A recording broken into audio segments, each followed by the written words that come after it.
दाऊद को लगता है कि उसके बेटे को उसके खिलाफ करने में सनवाल का ही हाथ है। गुस्से और नफरत में अंधा होकर वह सनवाल को रास्ते से हटाने का फैसला कर लेता है। वह अपने खास गुंडे सिकंदर को बुलाता है और उसे सनवाल को खत्म करने का आदेश देता है। सिकंदर अपने आदमियों के साथ सनवाल को सुनसान रास्ते से अगवा कर लेता है और शहर से दूर एक पुराने फार्म हाउस में ले जाकर रस्सियों से बांध देता है। जब काफी देर तक सनवाल घर नहीं लौटता तो टिप्पू घबरा जाता है। उसे अनहोनी का शक होने लगता है और वह फौरन सस्सी को फोन करता है। सस्सी बिना देर किए यह बात डीसी शहरयार तक पहुंचा देती है। शहरयार तुरंत हरकत में आता है और पुलिस हेडक्वार्टर से सनवाल की मोबाइल लोकेशन ट्रेस करवाई जाती है। लोकेशन एक वीरान फार्म हाउस की निकलती है। शहरयार पुलिस फोर्स के साथ वहां छापा मारता है। पुलिस को देखकर गुंडे भागने की कोशिश करते हैं, लेकिन एक एक करके सभी पकड़े जाते हैं। सनवाल को रस्सियों से आजाद कराया जाता है। गुस्से से भरा सनवाल गुंडों की जमकर पिटाई करता है और वे डर के मारे सच्चाई ओगल देते हैं कि उन्हें सेठ दाऊद ने भेजा था। यह सुनते ही शहरयार बिना समय गंवाए दाऊद की गिरफ्तारी वारंट जारी कर देता है। लेकिन पुलिस विभाग में मौजूद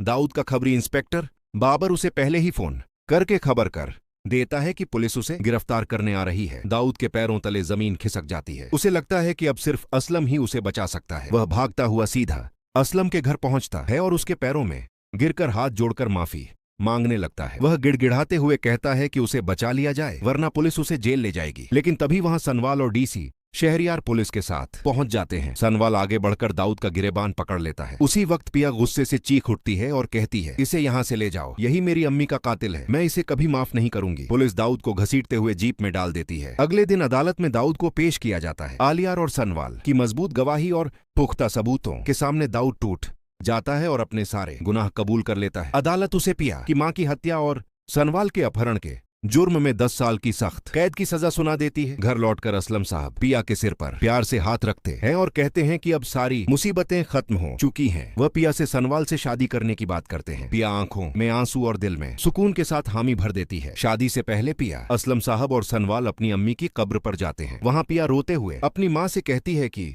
उसका कातिल जेल जा चुका है। उस पल उसे दिल से सुकून मिलता है। आखिरकार शादी का दिन आ जाता है। घर खुशियों और रौनक से भर जाता है। असलम साहब मौलवी को लेकर आते हैं। जब सनवाल और पिया को यह पता चलता है कि आलियार ने अपने ही पिता दाऊद के खिलाफ कोर्ट में सारे सबूत पेश कर दिए हैं तो दोनों को यकीन ही नहीं होता। बेटे की गवाही से केस अचानक बहुत मजबूत हो जाता है। लेकिन खुशी ज्यादा देर तक टिक नहीं पाती। अगले ही दिन जब पिया अदालत पहुंचती है तो वहां मौजूद दाऊद के वकील और मीडिया वाले उसके चरित्र पर कीचड़ उछालने लगते हैं। कोई कहता है कि पिया ने आलियार को अपने जाल में फंसा लिया तो कोई उसे साजिश की मास्टरमाइंड बताने लगता है। ये सब सुनकर पिया अंदर से टूट जाती है और उसकी आंखों से आंसू बहने लगते हैं। उधर